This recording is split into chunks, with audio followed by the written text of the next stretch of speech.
Hello students, I am Saloni Sada, Faculty of English from Resonance. Today we are going to study lesson number 4, In the Kingdom of Fools.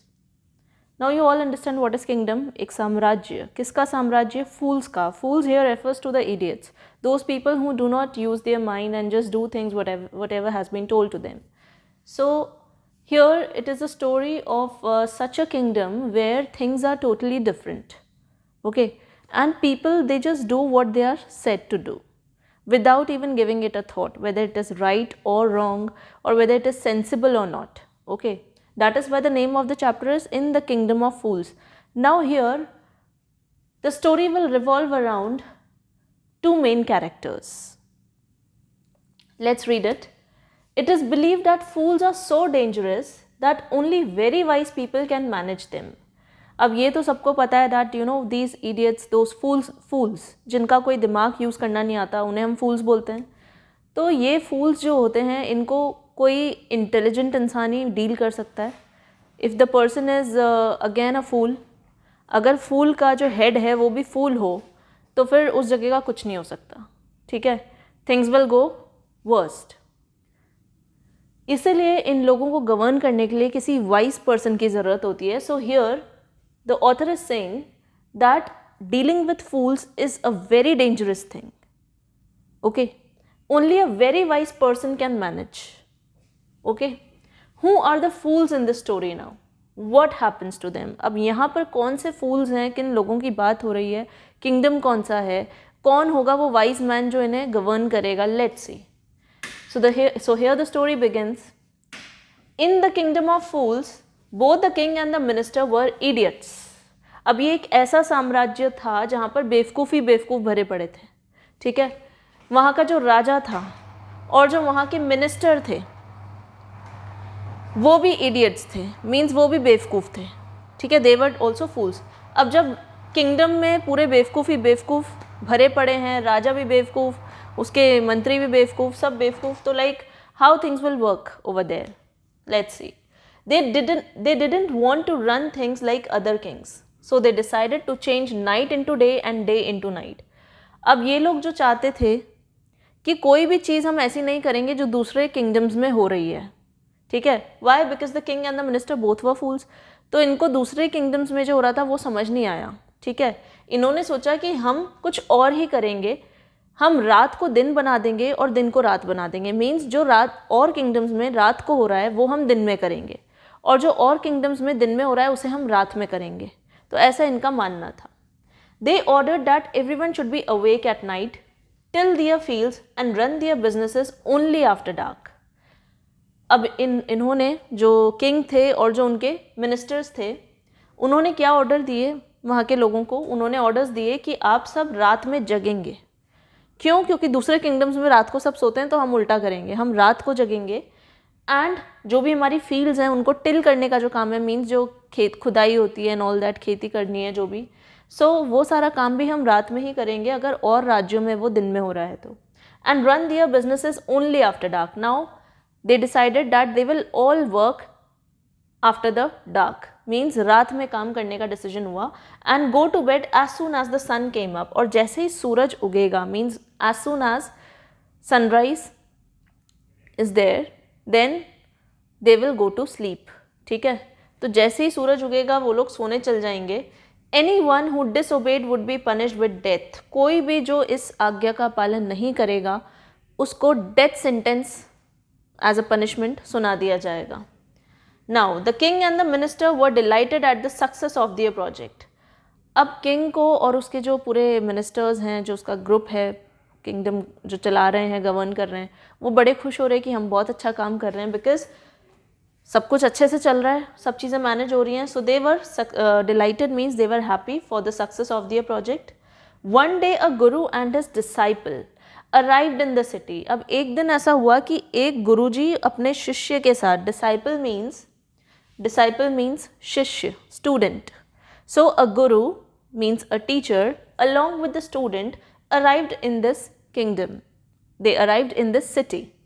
It was a beautiful city. It was broad daylight. अब ये बहुत ही खूबसूरत सा शहर था और दिन का टाइम था, काफ़ी तेज़ धूप थी.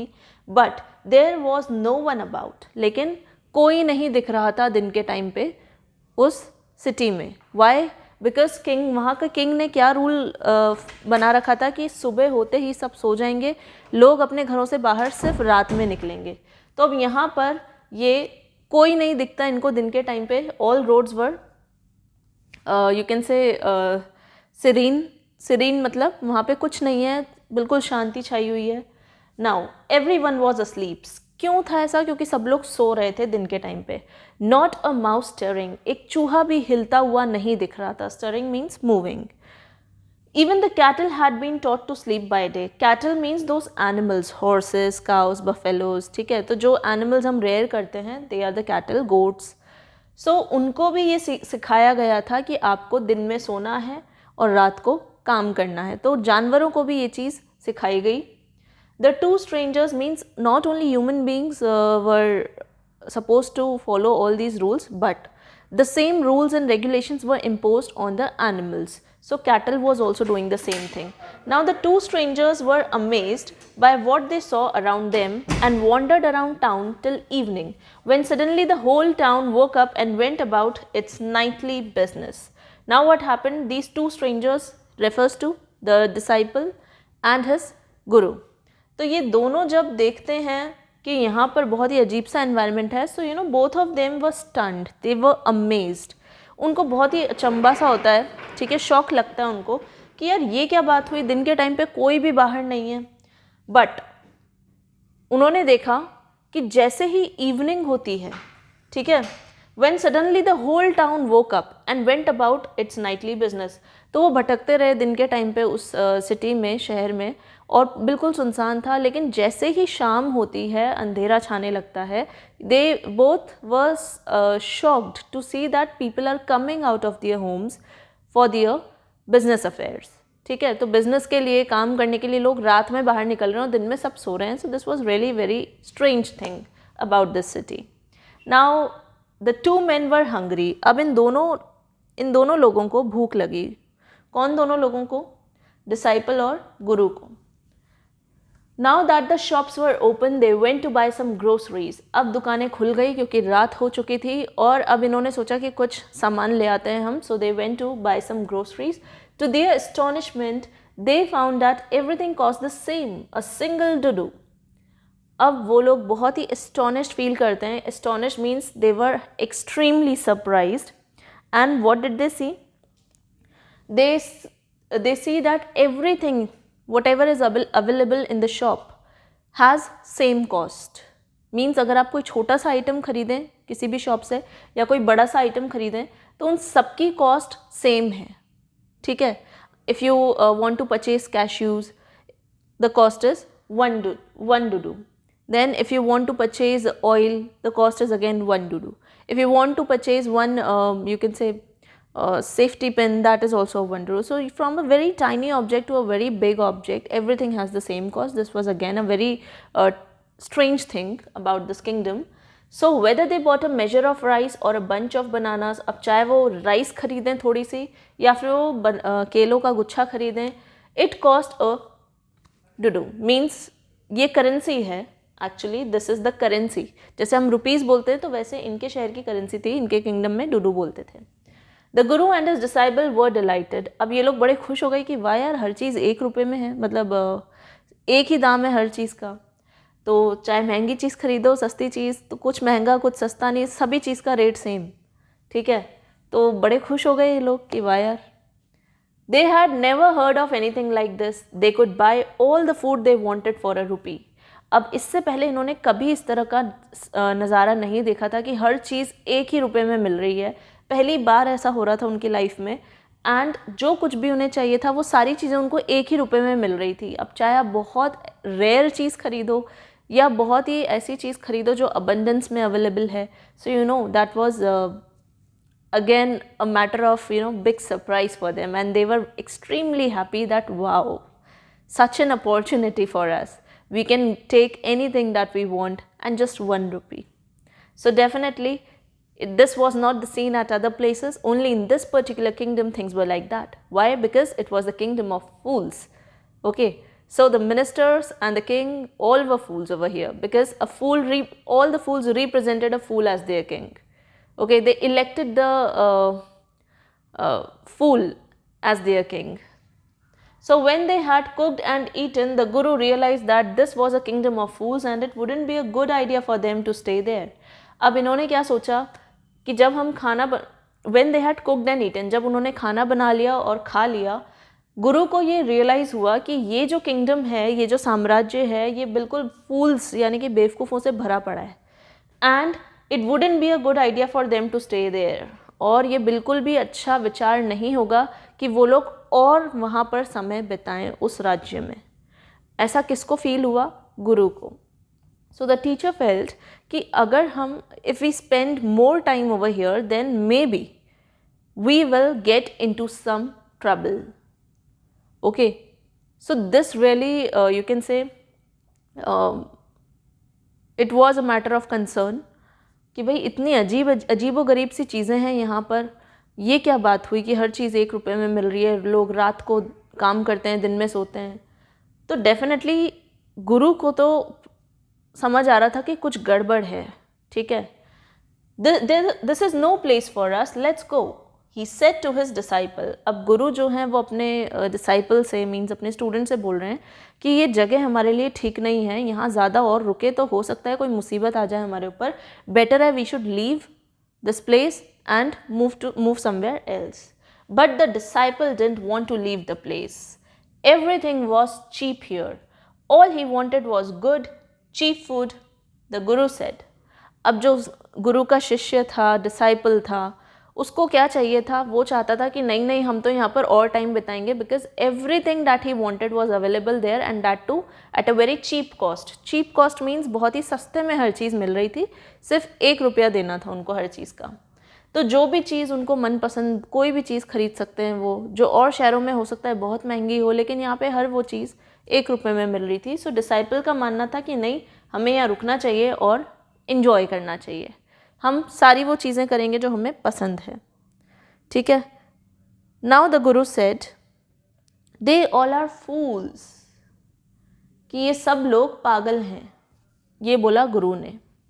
This won't last very long and you can't tell what they will do to you next. गुरु ने वॉर्न किया अपने स्टूडेंट को कि देखो यहाँ पर सारे बेवकूफ़ लोग हैं and you have no idea what they can do with you. ठीक है, वो तुम्हें हार्म कर सकते हैं बिकॉज तुम नहीं कंट्रोल पाओगे इन बेवकूफ़ों को, ठीक है। इनके रूल्स अजीब व गरीब हैं, तो ये तुम्हें भी नुकसान पहुँचा सकते हैं। एंड ये जो खुशी है तुम्हारी कि हर चीज़ सस्ते में मिल रही है, ये कोई बहुत लंबी खुशी नहीं है, ज़्यादा टाइम नहीं चलने वाली। And you can't tell what they will do to you next, तुम कह भी नहीं सकते कि तुम्हारे साथ अगले ही पल क्या हो सकता है। But the disciple wouldn't listen to the guru's wisdom, he wanted to stay. अब जो स्टूडेंट है वो नहीं मान रहा अपने टीचर की बात, and his guru warned him, still he is not listening to him and just expresses his wish, his desire to stay at that same place. Okay, तो थोड़ा सा ग्रीड आ गया अब डिसाइपल के मन में, थोड़ा लालच आ गया कि भाई मैं इस जगह पर और ठहरूं और इन्जॉय कर लूँ थोड़ा। तो ये लालच कहाँ तक उसको ले जाएगा, let's see. The Guru finally gave up and said do what you want, I am going, and left. अब गुरु ने अपने शिष्य से बोल दिया, अपने स्टूडेंट से, कि देखो तुम्हें जो करना है ना तुम करो, मैं यहाँ नहीं रुकूंगा, ठीक है। सो तुम्हें रुकना है तुम रुको, मैं तो जा रहा हूँ। और ये कहकर वो चले गए। Now who was left in that kingdom? Only the disciple. The guru had left. The disciple stayed on, eight his fill every day, bananas and ghee and rice and wheat, and grew fat like a street side sacred bull. अब क्या हुआ? गुरु तो चले गए, लेकिन जो disciple था वो वहीं रुका। He stayed on, eight his fill every day, means अपने मन पसंद उसने खाना खाया, पेट भर के, भरपूर। बनानास खाए उसने, घी खाया, rice, wheat, what ever he felt like eating he at that, and grew fat. और वो इतना मोटा हो गया खा खा कर that he looked like a street side sacred bull, यानी कि जो जंगली बुल समझते हो ना आप लोग, काउ एंड बुल, ठीक है। सो जो बुल होता है मोटा सा होता है, अच्छा खासा, ठीक है। तो उस अच्छे से मोटे से बुल के जैसा उसका फिजिक हो गया, एकदम मोटा सा, ठीक है। नाउ व्हाट हैपेंड, अब उसका साइज इतना मोटा हो गया, फैट उसने गेन कर लिया इतना। One bright day a thief broke into a rich merchants house. एक दिन की बात है, दिन के टाइम पे एक बहुत ही अमीर मर्चेंट था जिसके घर में एक चोर आ घुसा था, उसी किंगडम में जहाँ पर डिसाइपल रह रहा था। He had made a hole in the wall and sneaked in, and he was carrying out his loot. अब उसने क्या किया, उस चोर ने उस अमीर से रिच मर्चेंट के घर पे एक दीवार थी, उसके अंदर होल किया और उस होल के थ्रू वो अंदर आ गया चोरी करने और सामान चुरा कर, he sneaked in means he came inside, चोरी चुपके से वो आया without being noticed, and he carried all those items that he had robbed. जो भी उसने चुराया, he took all his loot. The wall of the old house collapsed on his head and killed him on the spot. अब जो दीवार में उसने छेद किया था, होल किया था, वो दीवार का फाइनली क्या हुआ, थोड़ी देर बाद वो दीवार कोलैप्स हो गई। कोलैप्स हो गई मीन्स ढह गई, वो दीवार गिर गई, टूट गई। अब वो घर जो था मर्चेंट का, that was an old house, तो डेफिनेटली कच्ची दीवारें होती है पुराने मकानों की, तो वो जैसे उसने होल किया वो टूट भी गई। एंड वो जो दीवार टूटी वो कोलैप्स कहाँ हुई, उसके सिर के ऊपर हुई। It collapsed on his head and killed him on the spot. अब जिस चोर ने चोरी करी थी तो वो दीवार उसी के सिर पे आ गिरी थी और वो उसमें दबकर मर गया था। His brother ran to the king and complaint. अब जो चोर का भाई था वो गया राजा के पास, इस किंगडम के जो किंग थे उनके पास गया। कौन? Thief's brother. And he complaint to the king, your highness, when my brother was pursuing his ancient trade, a wall fell on him and killed him. This merchant is to blame. He should have built a strong, good wall. You must punish the wrongdoer and compensate the family for this injustice. अब क्या हुआ, thief के जो brother थे उसने राजा से complain करी कि योर हाइनेस, मेरा जो भाई है वो क्या कर रहा था, वो अपना एंशिएंट ट्रेड परस्यू कर रहा था। मीन्स वो अपना पुश्तैनी जो उनका बिजनेस था उसको कर रहा था। तो उनका पुश्तैनी बिजनेस मीन्स जो उसके एंसेस्टर्स भी किया करते थे, तो ये हमारा ख़ानदानी बिजनेस है चोरी करना, तो मेरा भाई भी वही ख़ानदानी बिजनेस कर रहा था चोरी करने का। और जब वो इस घर में गया तो उसके घर की, उस मर्चेंट के घर की दीवार मेरे भाई के ऊपर गिर गई, ठीक है, और उसकी वजह से वो मर गया। तो इस मर्चेंट की गलती है सारी, मेरे भाई की मरने की वजह कौन है, ये मर्चेंट है। क्यों? क्योंकि इसने अपने घर में स्ट्रॉन्ग दीवार नहीं बनवाई थी। अगर ये स्ट्रॉन्ग और अच्छी दीवार बनवाता तो मेरा भाई मरता नहीं, ठीक है, चोरी करते वक्त, मीन्स हमारा बिजनेस करते वक्त। You must punish the wrong doer, इसीलिए आपको इस मर्चेंट को पनिश करना चाहिए कि इसने अच्छी दीवार नहीं बनाई तो मेरा भाई मर गया, तो अब इसको पनिशमेंट दो और इसकी जो फैमिली है उसको कंपनसेशन भी दो, ठीक है, मीन्स मुआवजा, ठीक है। किसी की डेथ होती है तो एक मुआवजा मिलता है, पैसे मिलते हैं, ठीक है, ताकि उसकी फैमिली को दिक्कत ना आए, थोड़ा सा मेंटेनेंस उनका हो जाए।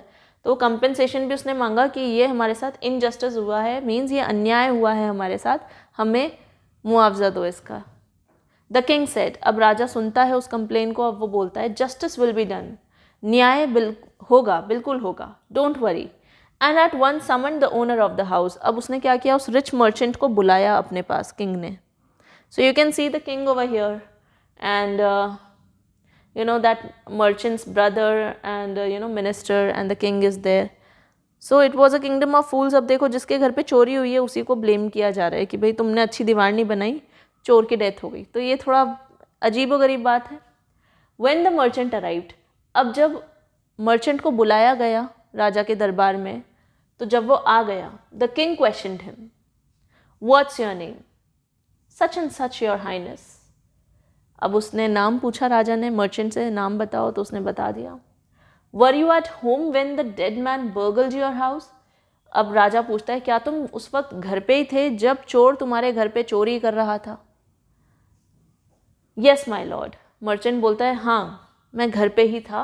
He broke in and the wall was weak, it fell on him. वो चोरी चुपके से अंदर आया था और उसने दीवार तोड़ी, और जब उसने दीवार तोड़ी छेद बनाने के लिए, उसी वक्त वो दीवार उसके ऊपर गिर गई और वो मर गया, क्योंकि दीवार कच्ची थी, पुरानी थी। The accused pleads guilty.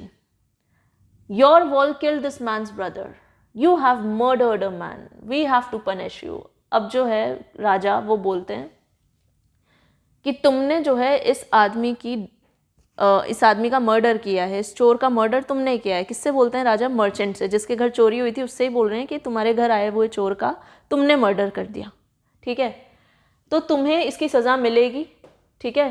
तुम्हारी दीवार ने इस आदमी की जान ले ली, ठीक है, तो अब तैयार हो जाओ सज़ा के लिए। तो अब वो जो अक्यूज था, अक्यूज कौन था? वो मर्चेंट। तो वो क्या करता है? ही प्लीड्स गिल्टी, मीन्स वो बोलता है अरे राजा जी प्लीज़ मुझे माफ़ कर दीजिए, ठीक है, मुझसे गलती हुई है, माफ़ कर दीजिए मुझे। Lord set the helpless merchant. अब मर्चेंट तो बहुत हेल्पलेस था क्योंकि राजा उसको पनिश करने वाला है, तो वो अब थोड़ा सा प्लीड कर रहा है, राजा के सामने गिड़गिड़ा रहा है। I didn't put up the wall. अब वो राजा को बोलता है कि अपनी सफाई देता है वो, कि देखिए राजा जी मैंने दीवार नहीं बनाई थी। It's really the fault of the man who build the wall. गलती मेरी नहीं है क्योंकि दीवार मैंने नहीं बनाई थी, गलती तो उस आदमी की है जिसने मेरे घर पे वो दीवार बनाई थी, तो उसको जाकर पनिश करो, मुझे क्यों कर रहे हो? He didn't build it right, you should punish him. तो वो बोलता है कि जिसने ये दीवार बनाई उसने अच्छी नहीं बनाई, तो गलती उसकी है, उसको बुलाओ और उसको पनिश करो।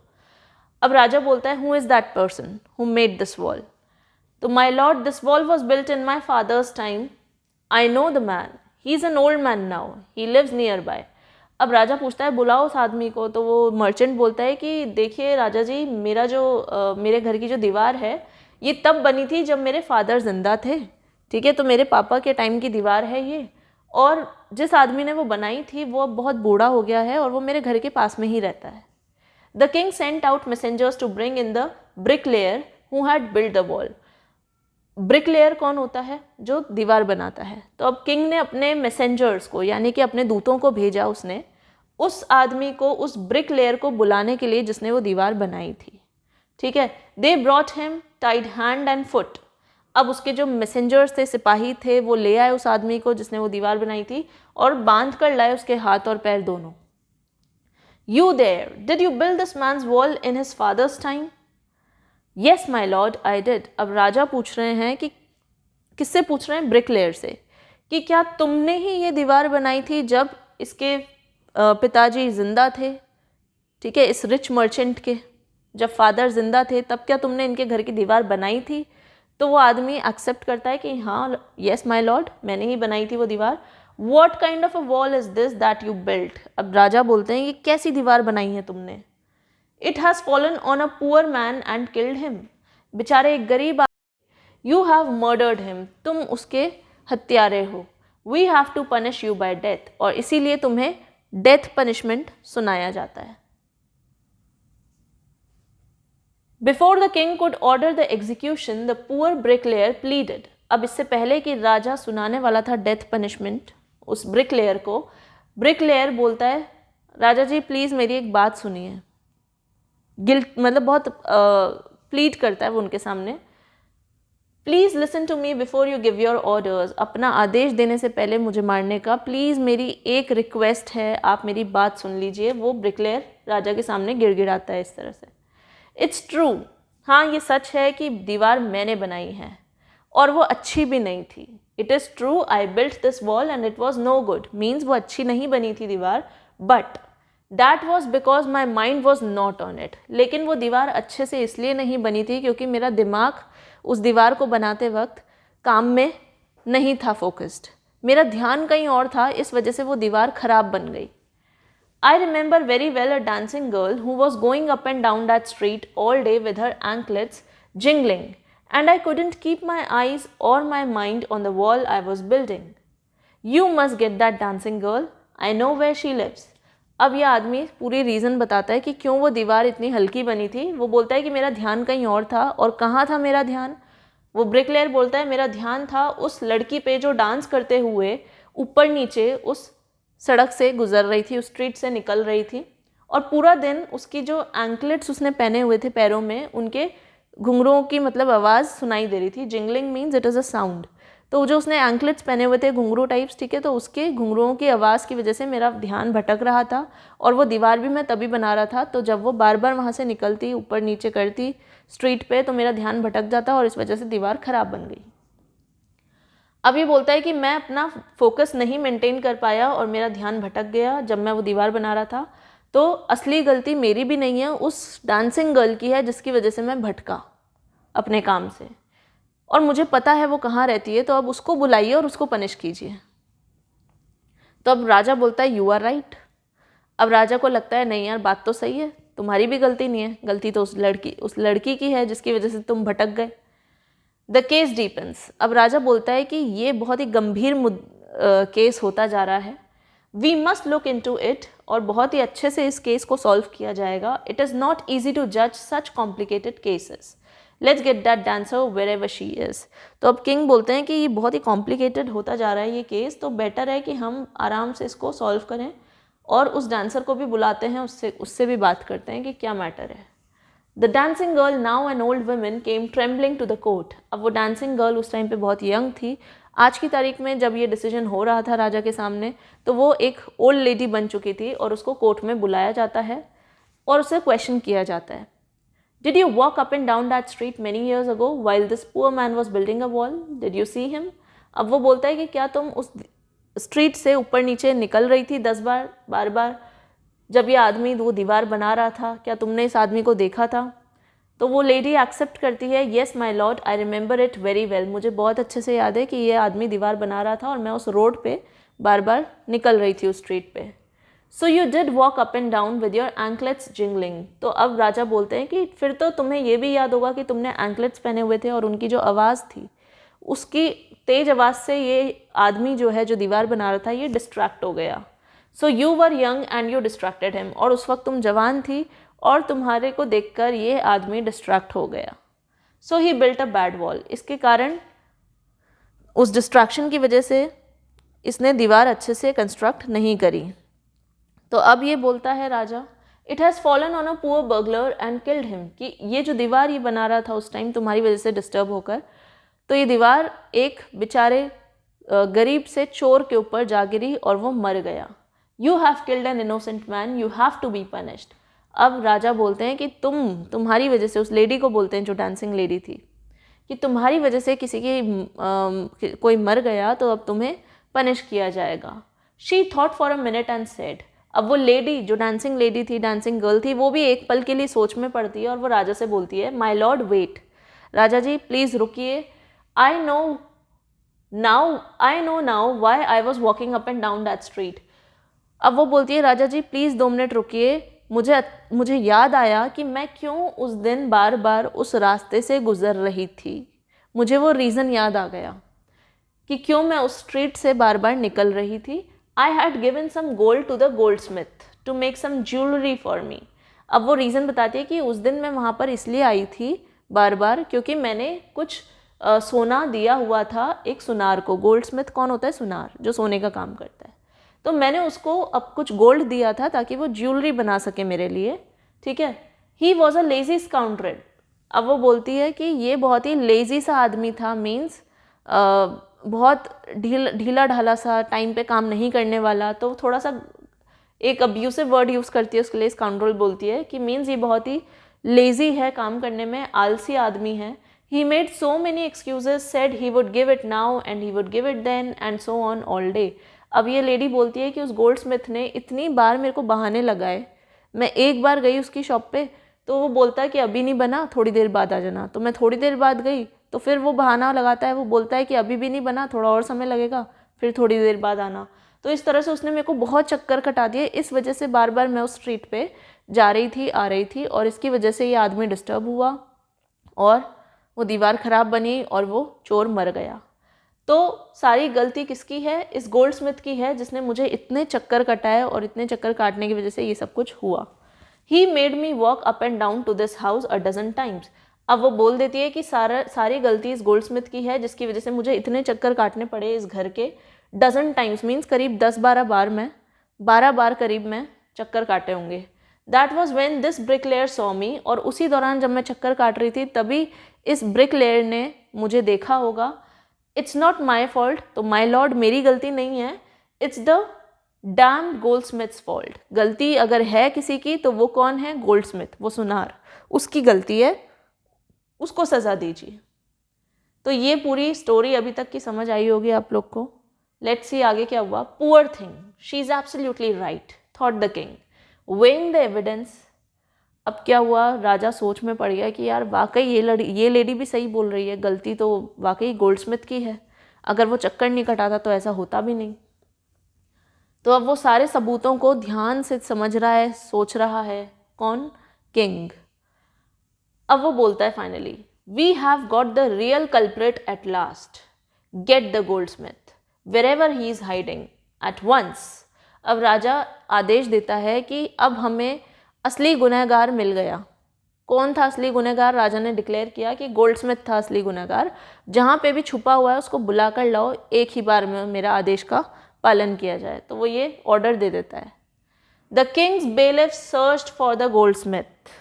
अब जो राजा के आदमी थे उन्होंने उस गोल्डस्मिथ को ढूंढा, मीन्स उस सुनार को ढूंढने चले गए वो. And now what happened? The Kings bailiff searched for the Goldsmith. अब जो राजा के आदमी थे वो सारे लोग उस सुनार को ढूंढने चले गए. Who was hiding in a corner of his shop. अब वो अपने घर की मतलब अपने ही दुकान के एक कोने में छुपा हुआ था वो goldsmith. When he heard the accusation against him he had his own story to tell. जब उस गोल्डस्मिथ को पता चला कि उसके खिलाफ एक आरोप है, ठीक है, और राजा के जो लोग हैं वो उसे पकड़ने आ रहे हैं, तो उसने अपनी एक स्टोरी बना ली दिमाग में. ठीक है, अब वो स्टोरी वो राजा को सुनाता है. वो भी डरा हुआ था कि अब उसको सज़ा मिलेगी. तो अब ये गोल्डस्मिथ दिख रहा है आपको बना हुआ. अब ये बोलता है, my lord, he said, I am a poor goldsmith. It's true, I made this dancer come many times to my door. I gave her excuses because I couldn't finish making her jewelry before I finished the rich merchant's orders. They had a wedding coming and they wouldn't wait. You know how impatient rich men are. अब ये जो Goldsmith था ये अपनी story सुनाता है राजा को. ये बोलता है, हाँ ये सच है कि इस डांसर को मैंने बहुत चक्कर कटाए थे उस दिन. बार बार मेरे दरवाजे पर ये आई थी काम के लिए और मैंने इसको बहुत बहाने भी दिए, बनाए थे इसके सामने, बहुत एक्सक्यूज़ेस दिए. लेकिन उसका एक कारण था. क्या कारण था? मैं अपना काम टाइम से नहीं कर पा रहा था, जो भी इसने मुझे ऑर्डर दिया था ज्वेलरी बनाने का. क्यों? क्योंकि मेरे पास एक बहुत ही रिच मर्चेंट का भी ऑर्डर था. ठीक है, और उसके ऑर्डर को पूरा करने के चक्कर में मैं इस लेडी का ऑर्डर पूरा नहीं कर पाया, जिसकी वजह से इसको मैं बार बार चक्कर कटाता रहा, बहाने लगाता रहा कि हो जाएगा, थोड़ी देर में आ जाना and all that.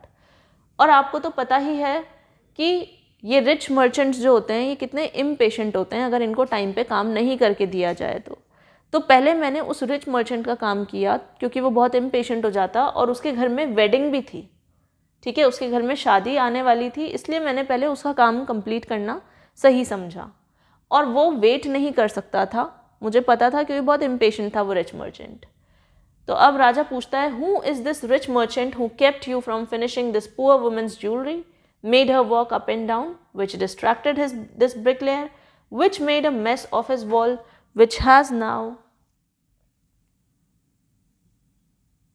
fallen on an innocent man and killed him. Can you name him?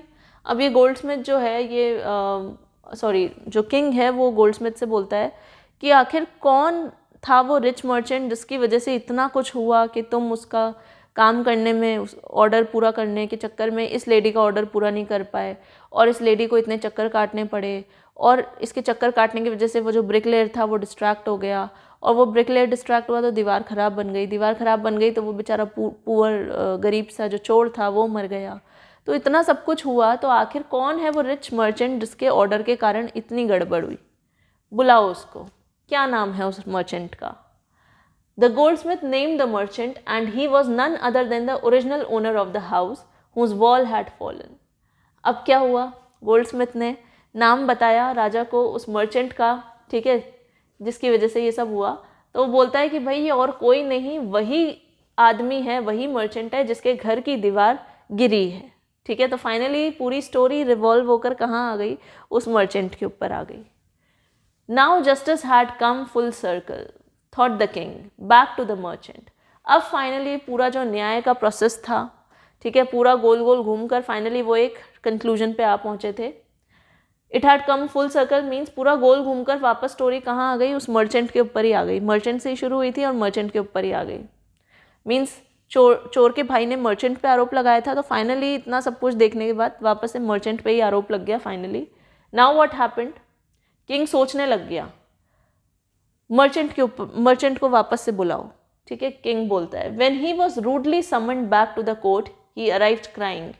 अब बहुत ही रूडली, बहुत ही ख़राब तरीके से उस मर्चेंट को लेकर आए सिपाही लोग कोर्ट के अंदर राजा के, एंड वो रोता हुआ आया वो मर्चेंट। अब मर्चेंट बोलता है, it wasn't me but my father who ordered the jewellery, he is dead, I am innocent. अब वो मर्चेंट बोलता है राजा से कि देखिए राजा जी, मैं नहीं था जिसने ऑर्डर दिया था उस ज्वेलरी को बनाने का, उस गोल्ड स्मिथ को, वो मेरे फादर थे जो कि अब मर चुके हैं, तो मेरी कोई गलती नहीं है, मैं तो इनोसेंट हूँ, बेगुनाह हूँ। But the king consulted his minister and ruled decisively, it's true your father is the true murderer, he is dead, but somebody must be punished in his place. You have inherited everything from that criminal father of yours, his riches as well as his sins. अब राजा बोलता है, अपने minister से थोड़ा बातचीत करता है, वो डिसाइड करते हैं आपस में वो लोग कि किसको सज़ा दें किसको नहीं।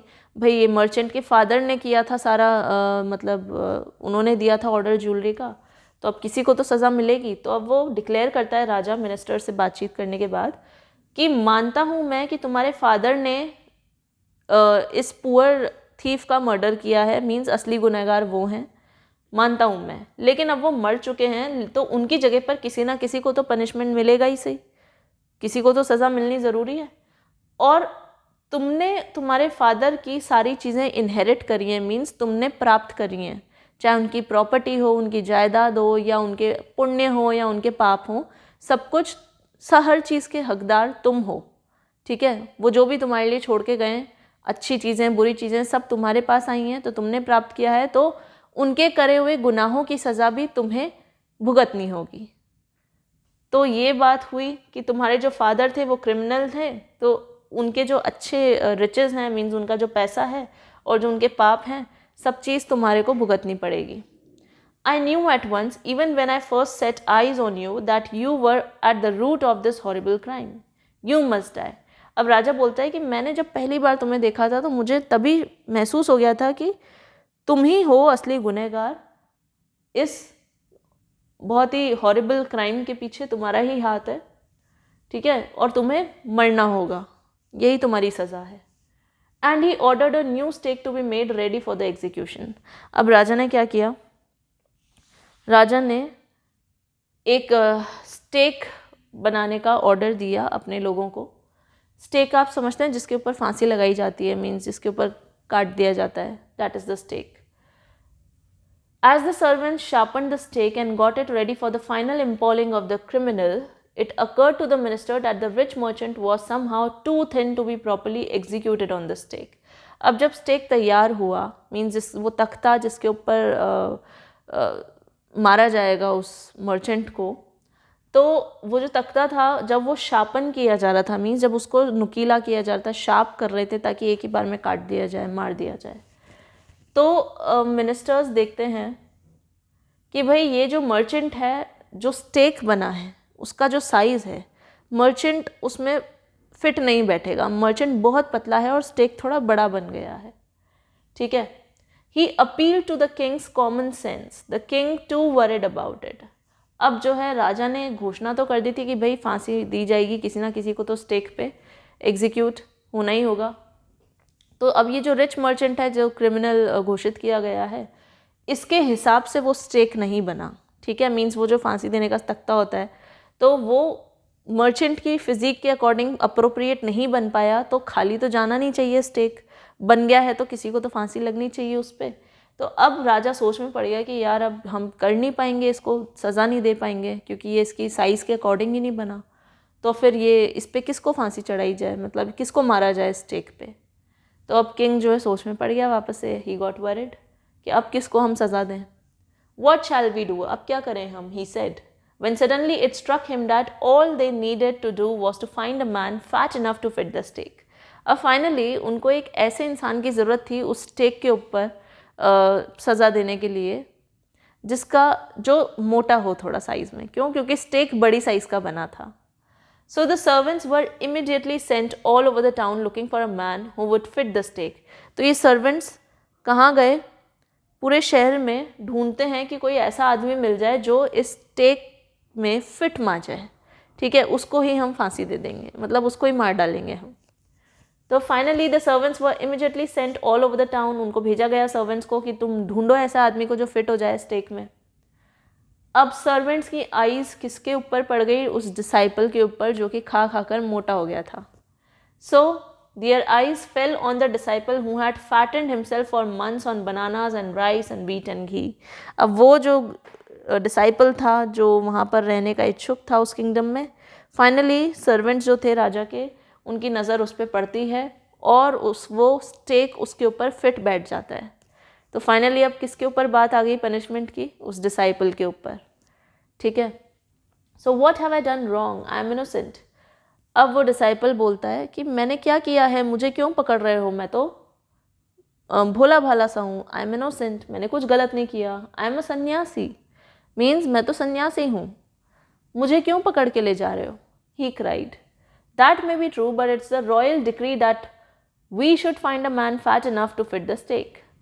अब वो सैनिक लोग बोलते हैं कि हाँ, हम कहाँ कह रहे कि तुम सन्यासी नहीं हो, तुम सच बोल रहे हो, लेकिन ये रॉयल डिक्री है। डिक्री मीन्स ऑर्डर, कि राजा जी का ऑर्डर है, ठीक है, कि भाई हमें एक ऐसा आदमी चाहिए जो कि इस स्टेक के ऊपर फिट बैठ जाए और उसको फांसी दे दी जाए।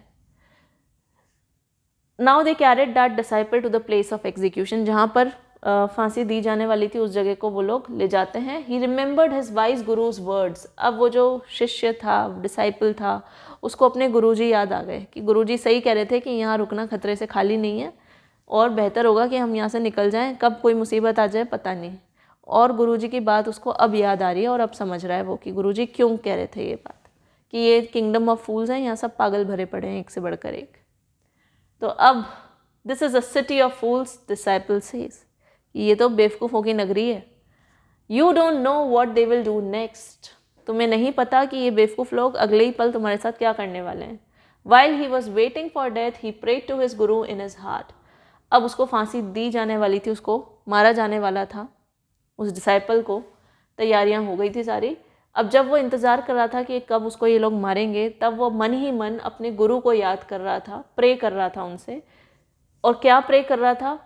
कि भाई काश गुरुजी मेरी आवाज़ सुन लें, मैं मुसीबत में हूँ, काश वो कुछ मेरी मदद कर सके जहाँ पे भी हूँ। So he was just praying within his heart that may his guru listen to his words and save him anyhow. The guru saw everything in a vision. He had magic powers. अब जो गुरु थे disciple के, उनके पास कुछ magical से वो देख पाते थे कि क्या हो रहा है। सो क्या किया उन्होंने? गुरु ने सब कुछ देख लिया कि भाई जो मेरा शिष्य है उसके साथ कुछ गड़बड़ हो रही है, उसको मारा जाने वाला है वो। He could see far and he could see the future as he could see the present and the past. अब जो गुरु थे उनके पास मैजिकल पावर्स थी, तो वो पास्ट भी देख सकते थे, प्रेजेंट भी, फ्यूचर भी, हर चीज़ देख सकते थे वो। He arrived at once to save his disciple. तो गुरु आ जाते हैं अपने स्टूडेंट को बचाने के लिए, who had got himself into such a scrap through love of food. अब वो उसी शिष्य को बचाने के लिए आ जाते हैं जो अपने ही ग्रीड के कारण, खाने की लालसा के कारण, ठीक है, उस मुसीबत में पड़ गया था। तो फाइनली गुरु आते हैं उसको सेव करने के लिए। As soon as he arrived he scolded the disciple and told him something in a whisper. अब जैसे ही गुरु आते हैं वो अपने डिसाइपल को डांटते हैं सबसे पहले कि तुमने गलती करी, मैं तुम्हें पहले ही वार्न कर रहा था कि यहाँ मत रुको। और वो उसको कहते हैं कुछ कान में गुरु अपने शिष्य के कान में कुछ कहते हैं. Then he went to the king and addressed him, "O wisest of kings, who is greater, the guru or the disciple?" अब फाइनली जो गुरु हैं वो अपने शिष्य के कान में कुछ बोलते हैं और फिर वो राजा से कहते हैं कि राजा आप बताएं मुझे कि कौन बड़ा है, गुरु बड़ा है या उसका डिसाइपल, कौन बड़ा होगा आप बताओ. अब राजा बोलते हैं ऑफ कोर्स गुरु बड़ा है, नो डाउट अबाउट इट, इसमें तो कोई शक वाली बात ही नहीं है, गुरु बड़ा होता है. वाई डू यू आस्क, आप ऐसा क्यों पूछ रहे हैं बाय द वे. राजा पूछते हैं गुरु से. They put me to the stake first. अब गुरु बोलते हैं अगर गुरु बड़ा है तो फिर पहले मुझे चढ़ाओ फांसी पे, मेरे शिष्य को क्यों चढ़ा रहे हो. Put my disciple to death after me, और जो मेरा शिष्य है उसको मेरे बाद आप मारो, पहले मुझे मारो क्योंकि मैं बड़ा हूँ. तो अब राजा सोच में पड़ जाता है कि क्या किया जाए, बात तो सही है. अब when the disciple heard this, जैसे ही डिसाइपल ने अपने गुरु की आवाज़ सुनी, बात सुनी, he understood and began to clamor me first. अब जो शिष्य है वो समझ गया, डिसाइपल समझ गया कि गुरु की प्लानिंग है, जो किंग है और जो उसके लोग हैं उनको बेवकूफ़ बनाने की प्लानिंग है. तो अब वो समझ गया, तो अब वो फटाफट से बोलना चालू कर देता है कि नहीं नहीं गुरुदेव नहीं, पहले मुझे मारो. He started to clamor. Clamor means he started to make noise and disturbance create करने लग गया. बोलता है कि अरे नहीं नहीं पहले मुझे मारो फिर गुरुजी को मारो, गुरुजी को पहले मत मारना मुझसे. You brought me here first. देखो तुम पहले यहाँ पर मुझे लाए थे मारने के लिए, तो पहले मुझे मारा जाए, गुरुजी को नहीं. Put me to death first, not him. The guru and the disciple now got into a fight about who should go first. The king was puzzled by this behavior. He asked the guru, "Why do you want to die? We chose him because we needed a fat man for the stake." अब गुरु और disciple दोनों आपस में लड़ने लग जाते हैं कि नहीं पहले मुझे मरना है, पहले मुझे मरना है. गुरु बोलते हैं पहले मैं मरूंगा, डिसाइपल बोलता है पहले मैं मरूंगा. तो अब ये सब देख कर ना किंग को थोड़ा पजल फील होता है, मीन्स वो कंफ्यूज हो जाता है कि यार ये क्या हो रहा है. एंड वो सोचता है बड़ा अजीब सा बिहेवियर है दोनों गुरु और डिसाइपल का. तो वो फाइनली पूछता है गुरु से, किंग, कि आप मरना क्यों चाहते हैं गुरु, मुझे रीज़न बताइए. भाई हम आपके जो डिसाइपल है उसको तो हम इसलिए लाए थे क्योंकि हमें एक मोटे इंसान की ज़रूरत थी जो कि हमारे स्टेक पर फिट बैठ जाए, इसलिए हमने उसको चुना. लेकिन आप खुद क्यों मरना चाह रहे हैं, आप ये बताइए. You shouldn't ask me such questions, put me to death first, replied the guru. अब गुरु बोलता है कि देखिए आपको इस तरह के सवाल करने की ज़रूरत नहीं है, आप पहले मुझे मारिए, बस इतना काफ़ी है. वाई, लेकिन क्यों, हम आपको क्यों मारें. देयर सम मिस्ट्री हियर, मुझे लगता है आपको छुपा रहे हैं, कोई रहस्य छुपा है इस पॉइंट में. As a wise man you must make me understand. आप तो गुरु हैं, वाइज पर्सन हैं, तो डेफिनेटली आपको मुझे समझाना चाहिए कि क्यों आप पहले मरना चाहते हैं, इसमें क्या वजह है, क्या चीज़ की अच्छाई है. Will you promise to put me to death if I tell you. अब गुरु बोलते हैं राजा से कि तुम मुझे प्रॉमिस करोगे कि अगर तुमने मुझे पहले डेथ दी तो ही मैं तुम्हें बताऊंगा. पहले प्रॉमिस करो कि तुम मुझे ही सबसे पहले डेथ दोगे, पहले तुम मुझे मारोगे, प्रॉमिस दिस, उसके बाद ही मैं तुम्हें सच बताऊंगा कि मैं क्यों ऐसा कर रहा हूँ. तो the king gave him his solemn word, means राजा ने अपना वादा मतलब अपने शब्द दे दिए गुरु को कि ठीक है आप जैसा कहें मैं तैयार हूँ. ये राजा के शब्द हैं, राजा का वचन है आपको. तो the guru took him aside out of his servants earshot and whispered to him. अब गुरु ने क्या किया, राजा को एकदम थोड़ा साइड में लेकर गए, उसके सर्वेंट से थोड़ा दूर लेकर गए वो, ठीक है, और उसके कान में कुछ बोले. विस्पर्ड मीन्स धीरे से कुछ कान में बोलना, ठीक है. Do you know why we want to die right now. तुम्हें पता है कि हम अभी क्यों मरना चाहते हैं, जस्ट अभी. द टू ऑफ अस, हम दोनों ही. We have been all over the world but we have never found a city like this और a king like you. The stake is the stake of the god of justice. अब गुरु बोलते हैं कि तुम्हें पता है मैं और मेरा डिसाइपल हम बहुत जगहों पर घूमे हैं, बहुत सारी दुनिया देखी है हमने, और हमें इस शहर के जैसा शहर कहीं देखने को नहीं मिला और तुम्हारे जैसा राजा हमें कहीं देखने को नहीं मिला, ठीक है. और तुमने जो स्टेक बनवाया, तुम्हें पता है ये स्टेक कैसा है.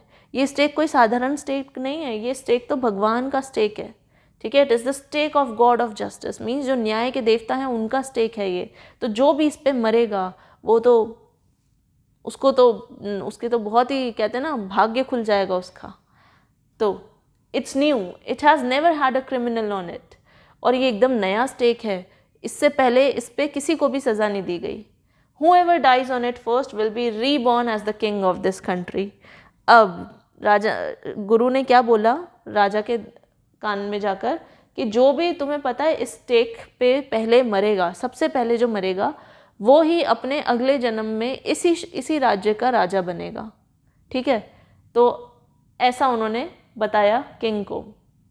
Now and whoever goes next will be the future minister of this country.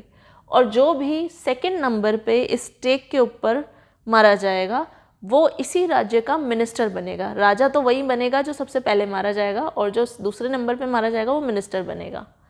We are sick of our ascetic life. ascetic means हम अपनी सन्यासी वाली ज़िंदगी से तंग आ चुके हैं। We are sick of it means हम तंग आ गए हैं उस चीज़ से, हमारी सन्यासी वाली ज़िंदगी से। It would be nice to enjoy ourselves as king and minister for a while. और हम इस स्टेक पर इसलिए मरना चाहते हैं क्योंकि हमें पता है कि जब हमारा अगला जन्म होगा तो हम यहाँ के ही राजा और मिनिस्टर के रूप में पैदा होंगे।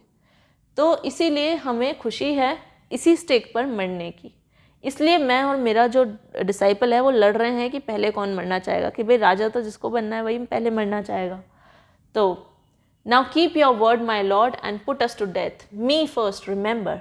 अब किंग से बोलते हैं गुरु कि अब तुम राजा हो और तुमने वचन दिया था मुझे, you gave me your word that you will put me to death first, तो अब मुझे पहले मारो तुम इस स्टेक पे। The king was now thrown into deep thought. अब गुरु की सारी बात सुनकर राजा सोच में पड़ जाता है बहुत ज़्यादा। He didn't want to lose the kingdom to someone else in the next round of life. अब राजा नहीं चाहता था कि अगले जन्म में वो इस शहर का राजा ना बने और कोई और राजा बने, तो वो नहीं चाहता था कि उसके हाथ से ये अगले जन्म में राज्य छिन जाए। तो अब he ordered the execution postponed to the next day and talked in secret with his minister. अब उस राजा ने सोचा कि यार मैं इस राज्य को खो दूंगा अगले जन्म में, नहीं मैं ऐसा नहीं होने दूंगा। तो उसने पोस्टपोन कर दिया, मीन्स रोक दिया, पॉज कर दिया उस एग्जीक्यूशन को जो मारा जाने वाला प्रोग्राम था। तो उसने कहा कि अगले दिन सज़ा सुनाई जाएगी और अगले दिन मारा जाएगा जो भी है। तो अब सीक्रेटली वो अपने मिनिस्टर को लेकर जाता है और उनसे कुछ बात करता है। It's not right for us to give over the kingdom to others to the next life. तो अब वो अपने मिनिस्टर से मंत्री से बोलता है राजा कि देखो ये अच्छा नहीं होगा हमारे लिए कि अगले जन्म में हमारा ही राज्य हम किसी और को सौंप दें अपने ही बेवकूफ़ी के कारण। ठीक है, let's go on the stake first ourselves and we will be reborn as king and minister again. तो चलो सबसे पहले हम ही मर जाते हैं स्टेक पे, मैं पहले मरूंगा तुम मेरे बाद मरना, ताकि हम अगले जन्म में फिर से इसी राज्य के राजा और मिनिस्टर बनकर जी सकें। So holy man do not tell lies. और तुम्हें तो पता ही है कि हम इस इंसान की बात का भरोसा कर सकते हैं, ये जो गुरु है इसने मुझे यही बताया है। और गुरु जनरली झूठ नहीं बोला करते, और गुरु तो विजडम वाले लोग होते हैं, इनको तो पता होता है फ्यूचर पास्ट प्रेजेंट सब पता होता है। तो ये होली मैन जो हैं मीन्स ये जो गुरु लोग होते हैं सन्यासी लोग, ये झूठ नहीं बोलते।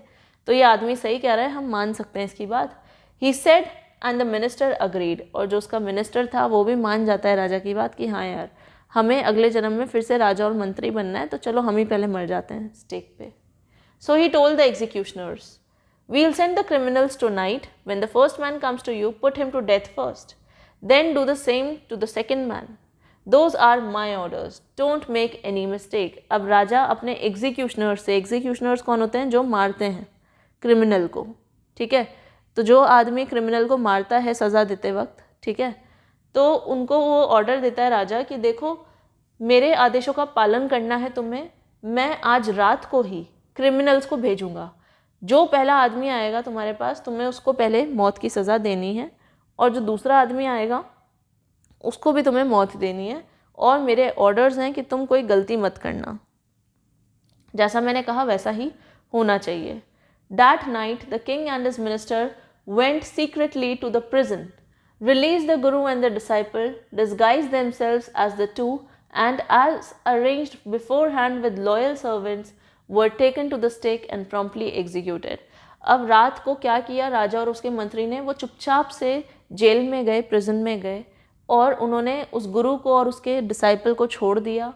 And they disguise themselves as the two, means उन्होंने उस गुरु और शिष्य का दे डिस्गाइज मीन्स उन्होंने उसका रूप धारण कर लिया गुरु और शिष्य का, ताकि लोगों को लगे, एग्जीक्यूशनर्स को लगे कि वही क्रिमिनल्स आए जो राजा ने बोले थे। And as arrange beforehand with loyal servants. अब सर्वेंट्स को जैसा आदेश दिया गया था वो तो यही सोच रहे हैं कि भाई राजा ने भेज दिए क्रिमिनल्स, तो वो तो जो पहले आया उसको मार दिया और फिर दूसरा जो आया उसको भी मार दिया सर्वेंट्स ने। वो तो लॉयल थे, अपने राजा के आदेश का पालन कर रहे थे। उनको नहीं पता था कि ये राजा और उसका मंत्री आ रहा है, ठीक है, क्योंकि उन्होंने तो भेष बदला हुआ था अपना। So finally they were executed, ठीक है, मतलब वो दोनों मार दिए गए। So this was the end. So you can see here, ये था चोर और सॉरी दे डिस्गाइज देमसेल्व्स, ठीक है, मिनिस्टर्स वगैरह, इन्होंने ड्रेसेस एक्सचेंज कर ली, गुरु और शिष्य की तरह ये लोग दिख गए। When the bodies were taken down to the throne to be thrown to crows and vultures, the people panicked.